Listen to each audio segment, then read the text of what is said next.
ಕಾರ್ತಿಕ್, ಇದೆರಡರಲ್ಲಿ ನನಗೆ ಯಾವ್ದು ಚೆನ್ನಾಗಿ ಕಾಣುತ್ತೆ ಅಂತ ನೀವೇ ಸೆಲೆಕ್ಟ್ ಮಾಡಿ. This is really nice. ನಿಮಗಿಷ್ಟ ಆಗಿದ್ದ ಬಟ್ಟೆನ ನಾನು ಹಾಕೊಳ್ಳೋದು, ನನಗಿಷ್ಟ ಆಗಿದ್ದ ಬಟ್ಟೆನ ನೀವು ಹಾಕೊಳ್ಳೋದು, ಈ ಫೀಲು ನನಗೆ ತುಂಬ ಖುಷಿ ಕೊಡ್ತಾ ಇದೆ. ಹೌದು, ಮೊದಲು ಸೆಲೆಕ್ಟ್ ಮಾಡಿ. ಶೋ.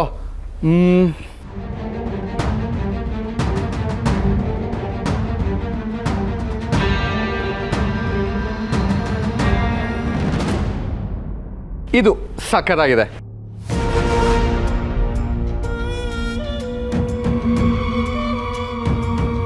ನಿನಗೆ ನಿಜವಾಗ್ಲೂ ಸೂಟ್ ಆಗುತ್ತೆ. ಕಣ್ಣು ಮುಚ್ಕೊಂಡು ತಗೊಂಬೋದು.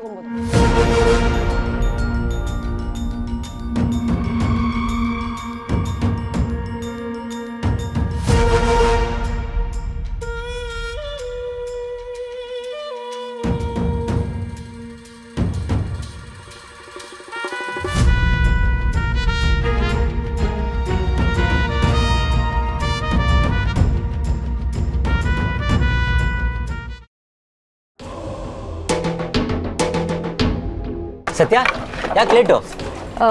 ಒಂದು ಇಂಪಾರ್ಟೆಂಟ್ ಕೆಲಸ ಇತ್ತು ಕಣ್ರೋ. ಅದು ಸರಿ, ಕಸ್ಟಮರ್ದೇನೋ ಕಿರಿಕಂದ್ರಲ್ಲ, ಎಲ್ಲ ಕಸ್ಟಮರು. ಅಯ್ಯೋ, ಯಾಕ ಕಸ್ಟಮರ್ ಕತೆ ಕೇಳ್ತ್ಯಾ? ಬೆಜ್ಜಾನ್ ಕಿರಿಕ್ ಮಾಡ್ತಿದ್ದ ಸತ್ಯ. ಸದ್ಯ ಹೇಗೋ ನಾವೇ ಸಮಾಧಾನ ಮಾಡಿ ಕಳ್ಸಿದ್ವಿ. ಅದು ಸರಿ, ಇಷ್ಟೊತ್ತು ಎಲ್ಲೋಗಿದ್ರು? ಏನದು ಇಂಪಾರ್ಟೆಂಟ್ ಕೆಲಸ? ಓ ಅದಾ, ಬಟ್ಟೆ ಅಂಗಡಿಗೆ ಹೋಗಿದ್ದೆ. ಏನು ಬಟ್ಟೆ ಅಂಗಡಿಗ? ಅಮೂಲ್ ಬೇಬಿಗೆ ಬಟ್ಟೆ ತರಕ್ ಹೋಗಿದ್ದ? ಇದಕ್ಕೆ ನಿನ್ನ ಹಾಫ್ ಬಾಯ್ಲು ಅನ್ನೋದು. ನೀ ತಲೆಯಲ್ಲಿ ಇದ್ದು ಬಿಟ್ರೆ ಬೇರೆ ಏನು ಬರಲ್ವಾ? ಅಮೂಲ್ ಬೇಬಿ ಬಗ್ಗೆ 3 ಹೊತ್ತು ಯೋಚನೆ ಮಾಡೋದು ನಾನಲ್ಲ, ನೀವುಗಳೇ ಅಲ್ವಾ? ಮತ್ತೆ ನಾವುಗಳೇ ಅಷ್ಟೊಂದು ಯೋಚನೆ ಮಾಡ್ತಿರ್ಬೇಕಾದ್ರೆ ಇನ್ನು ನೀನು ಅವನ ಬಗ್ಗೆ ಎಷ್ಟು ಯೋಚನೆ ಮಾಡ್ತಿರ್ಬೇಕು? ಮಾಡೋದಕ್ಕೆ ಬೇಜಾನ್ ಕೆಲ್ಸಗಳಿವೆ. ಮೊದಲು ಅದನ್ನ ಮುಗಿಸೋಣ, ಆಮೇಲೆ ಬೇರೆ ಯೋಚನೆ. ಅಂತೂ ಆಮೇಲೆ ಯೋಚನೆ ಮಾಡೋಣ ಅಂತಿದ್ಯಾ? ಏಯ್, ಅವನ ಮೇಲೆ ಯಾಕೆ ರಕ್ತೆ ಸತ್ಯ? ನೀನು ಹೆಲ್ಪ್ ಮಾಡಿದೆ ಅಂತ ತಾನೇ ಅವ್ನು ಗಿಫ್ಟ್ ತಂದು ಕೊಟ್ಟಿದ್ದು? ಇರ್ಬೋದು, ಅದಕ್ಕೇನೀಗ? ಅದೇ ಮ್ಯಾಟ್ರು. ನೀನು ಹೆಲ್ಪ್ ಮಾಡಿದೆ ಅಂತ ತಾನೇ ಅವ್ನು ಗಿಫ್ಟ್ ಕೊಟ್ಟಿದ್ದು. ಈಗ ಅವ್ನು ಗಿಫ್ಟ್ ಕೊಟ್ಟ ಅಂತ ನೀನು ಅವನಿಗೆ ಗಿಫ್ಟ್ ಕೊಡೋಕೆ ಹೋಗಿದ್ದೀಯೇನೋ ಅಂತ ಅಂದ್ಕೊಂಡ್ವಿ. ಆಯ್ತು ಬಿಡಮ್ಮ, ಅದಕ್ಕೆ ಯಾಕೆ ಬೈತೀಯಾ? ಲೋ, ಯಾಕ್ರೋ ಪದೇ ಪದೇ ಅದೇ ವಿಷಯ ಹೇಳಿ ಸಾಯಿಸ್ತೀರಾ? ನಿಮ್ ತಲೆಯಲ್ಲಿ ಬೇರೆ ಯೋಚನೆಗಳೇ ಬರಲ್ವಾ? ಬರುತ್ತೆ. ನಮ್ ತಲೆಲಿರೋ ಯೋಚನೆ ಸದ್ಯದಲ್ಲೇ ನಿನ್ ತಲೆಗೂ ಬರುತ್ತೆ. ಹಾಗಂದ್ರೆ ನಮ್ಮೆಲ್ಲಾ ಮಾತಿಗೂ ಒಂದೇ ಮೀನಿಂಗು, ಅದೇ ಡಿಂಗು. ಕರ್ಮ. ಒಂದ್ ಮಾತಂತೂ ನಿಜ ಸತ್ಯ, ಸದ್ಯದಲ್ಲೇ ಅಮೂಲ್ ಬೇಬಿ ನಿಂಗೆ ಪ್ರಪೋಸ್ ಮಾಡೇ ಮಾಡ್ತಾನೆ. ಆಹಾ, ದೊಡ್ಡ ಭವಿಷ್ಯವಾಣಿ ನುಡಿತಿದ್ದಾನೆ. ನೀನ್ ಹೇಳಿದ್ದೆಲ್ಲ ನಿಜ ಆಗ್ಬಿಡುತ್ತಾ? ಹಾಗೆ ಆಗುತ್ತೆ ಸತ್ಯ. ನನ್ ಮಾತು ಸುಳ್ಳಾಗಕ್ ಚಾನ್ಸೇ ಇಲ್ಲ. ನಾವ್ ಲವ್ ಸ್ಟೋರೀಸ್ ನೋಡಿಲ್ಲ. ನಾನು ಎಷ್ಟೋ ಆಕ್ಷನ್ ಸ್ಟೋರಿಗಳು ನೋಡಿದ್ದೀನಿ. ಟ್ರೇಲರ್ ತೋರಿಸ್ಲಾ? ಬಾಯ್ಸ್, ನಂಗೆ ಯಾಕೋ ಗಂಟ್ಲು ಒಣಗ್ತಾ ಇದೆ. ಬಂದ್ರೆ ಒಂದು ಕಬ್ನಲ್ಲಿ ಕುಡ್ಕೊಂಬಂದ್ಬಿಡೋಣ. ಸತ್ಯ, ಒಂದು 50 ರೂಪಾಯಿ. ಹಾ, ಬಂದ್ರ ನಮ್ಮ ಕಾಸಲ್ಲೇ ಕುಡ್ಕೊಂಬರೋಣ.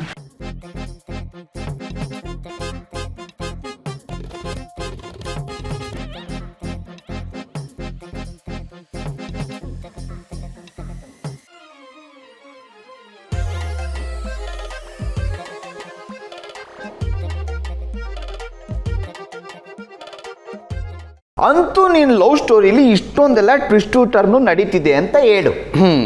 ಹೌದು ಬಾಮೇದ. ಅದೆಲ್ಲ ಸರಿ, ಇಷ್ಟೆಲ್ಲ ಟ್ವಿಸ್ಟು ಟರ್ನು ತಗೊಂಡು ಸತ್ಯ ಇರೋ ದಾರಿಗೆ ಹೋಗಿ ಯಾಕೆ ಸೇರ್ಕೋತಿದೆ? ಬಾಮೈದ, ಪದೇ ಅವಳೆ ಸೇರ್ತಾ ಇದೆಯಾ ನೀನು? ಹಲೋ, ಒಂದು ಸ್ಮಾಲ್ ಕರೆಕ್ಷನ್. ಪದೇ ನಾನು ಅವಳ ಹೆಸರು ತಗೊಂತಿಲ್ಲ. ಪದೇ ಅವಳೇ ನಿನ್ನ ಲೈಫಲ್ಲಿ ಬರ್ತಿರೋದು. ಇವತ್ತಾಗಿದ್ದು ಅದೇನೆ. ಹೌದಾ? ನೀನು ಹೋಗಿ 2 ನಿಮಿಷಕ್ಕೆ ಅವಳು ಅದೇ ರೋಡಲ್ಲಿ ಪಾಸ್ ಆದ್ಲು. ನಾನೆಲ್ಲೋ ಅಲ್ಲೇ ನೀವು ಸಿಕ್ಕಿರ್ಬೇಕು ಅನ್ಕೊಂಡೆ.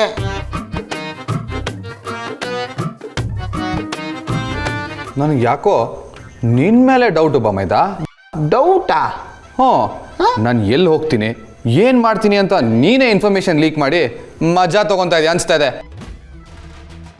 ಬಮೈದ, ಎಂತ ಮಾತು ಹೇಳ್ಬಿಟ್ಟೆ ನೀನು.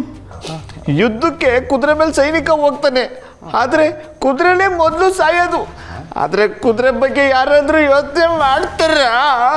ಅಲ್ಲ, ಅದು ನಿನ್ನ ಜೊತೆ ಬಂದು ಆ ಸತ್ಯ ಸಿಕ್ಕಾಗೆಲ್ಲ ಎಡವಟ್ಟಾಗಿರೋದು ನನಗೆ, ರೋದನೆ ಪಟ್ಟಿರೋದು ನಾನು.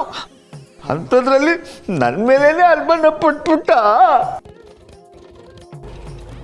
ಅಯ್ಯೋ ದೇವ್ರೆ, ಜೀವಕ್ಕೆ ಜೀವ ಅನ್ಕೊಂಡಿರೋ ಈ ಆಪ್ತ ಮಿತ್ರನ ಬಾಯಲ್ಲಿ ಇಂತಹ ಮಾತು ಕೇಳಬೇಕಿತ್ತ?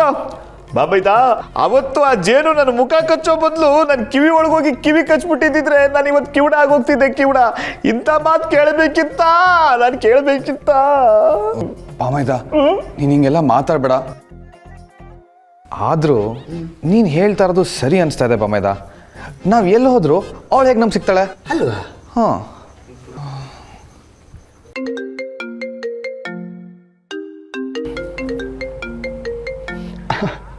ನೋಡು ಯಾರು ಫೋನ್ ಮಾಡ್ತಾ ಇದ್ದಾರೆ. ನಾಚಿ ನೀರಾಗ್ಬಿಟ್ಟ. ನೀರು ಮೊಬೈಲ್ ಮೇಲೆ ಬಿದ್ದರೆ ಮೊಬೈಲ್ ಒಳ್ಳೇದಲ್ಲ, ಎತ್ತು ಮಾತಾಡು. ಅದು ನಮಗೆ ಗೊತ್ತಿದೆ. ಹಲೋ. ಸಾರಿ, ನಿಮಗೆ ಡಿಸ್ಟರ್ಬ್ ಮಾಡ್ತಾ ಇದ್ದೀನಿ ಅನ್ಸುತ್ತೆ.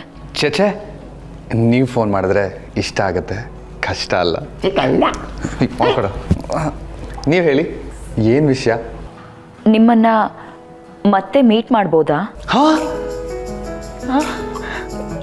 ಮತ್ತೇನಾ? ಯಾಕೆ ಆಗಲ್ವಾ? ಆಗಲ್ಲ ಅನ್ನೋ ಮಾತೇ ಇಲ್ಲ. ಒಂದೇ ದಿನದಲ್ಲಿ 2 ಜೊತೆ ಜಾಕ್ ಪಾಟ್ ಹೊಡಿತಾ ಇದೆಯಲ್ಲ, ಅದೇ ನಂಗೆ ನಂಬಕ್ಕಾಗ್ತಾ ಇಲ್ಲ. ನಂಗೊಂದು ಕೂಡ. ನೀವು ಹೇಳಿ, ಎಲ್ಲಿಗೆ ಬರಲಿ? ಅಯ್ಯೋ, ಇವಾಗಲ್ಲ, ನಾಳೆ. ನೀವು ಫ್ರೀ ಇರ್ತಿರೋ ಇಲ್ವೋ ಅಂತ ಕೇಳ್ಕೊಂಡೆ ಅಷ್ಟೇ. ಈಗ ದಿವ್ಯಾ ಅವರೇ, ನಾನು ನಿಮ್ಮನ್ನು ಮದುವೆ ಆಗ್ತಾರ ಹುಡುಗ. ನಾನು ಫ್ರೀ ಆಗಿದ್ದೀನಾ ಅಂತ ಕೇಳಬಾರ್ದು, ಫ್ರೀ ಮಾಡ್ಕೋ ಅಂತ ಡಿಮ್ಯಾಂಡ್ ಮಾಡಬೇಕು. ಹೇಳಿ, ಎಲ್ಲಿಗೆ ಬರಬೇಕು? ನೀವು ಎಲ್ಲಿಗೆ ಬರಬೇಕು ಅಂತಿರೋ ಅಲ್ಲಿಗೆ ನಾನು ಬರ್ತಾ ಇರ್ತೀನಿ. ನಾಳೆನೇ ಮಾತಾಡ್ತೀನಿ. ಹಾಂ ಹಾಂ. Bye, good night. Hello hello.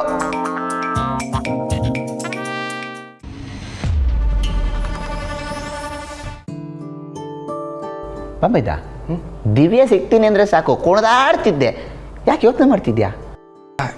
ಯೋಚನೆ ಅಂತ ಏನೂ ಇಲ್ಲ ಬಾಮೈದ. ದಿವ್ಯಾ ಸುಮ್ಮನೆ ಮೀಟ್ ಮಾಡು ಅಂತ ಹೇಳೋಳಲ್ಲ. ಅದರಲ್ಲೂ ಇವತ್ತು ಮೀಟ್ ಮಾಡಿ ನಾಳೆನೂ ಮೀಟ್ ಮಾಡು ಅಂತ ಹೇಳ್ತಾ ಇದ್ದಾಳೆ ಅಂದರೆ ಒಂದು ಕಡೆ ಖುಷಿ ಜೊತೆ ಅಂಥ ವಿಷಯ ಏನಿರ್ಬೋದು ಅಂತ ಯೋಚನೆ ಬರ್ತಾ ಇದೆ. ಬೇಡ ಬೇಡ, ಹೆಣ್ಣಿನ ಮನಸ್ಸಲ್ಲಿ ಏನಿದೆ ಅಂತ ತಿಳ್ಕೊಳ್ಳೋ ಪ್ರಯತ್ನ ಮಾತ್ರ ಮಾಡೋಕೆ ಹೋಗ್ಬೇಡ. ಬೊಮ್ಮೈದ, ಸುಲಭವಾಗಿ ಬೇಕಾದ್ರೆ ಚಂದ್ರಲೋಕಕ್ಕೆ ಹೋಗ್ಬಿಡ್ಬೋದು, ಆದರೆ ಈ ಹೆಣ್ಮಕ್ಳು ಏನೇನು ಯೋಚನೆ ಮಾಡ್ತಾರೆ ಅಂತ ಮಾತ್ರ ತಿಳ್ಕೊಳಕ್ಕಾಗಲ್ಲ.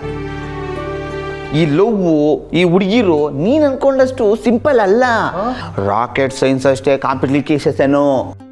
You mean complicated? ಅದೇ ಹೇಳಕ್ಕೆ ಬಂದಿತ್ತು. ಮ್ಯಾನೇಜ್ ಮಾಡ್ಬಿಟ್ಟ.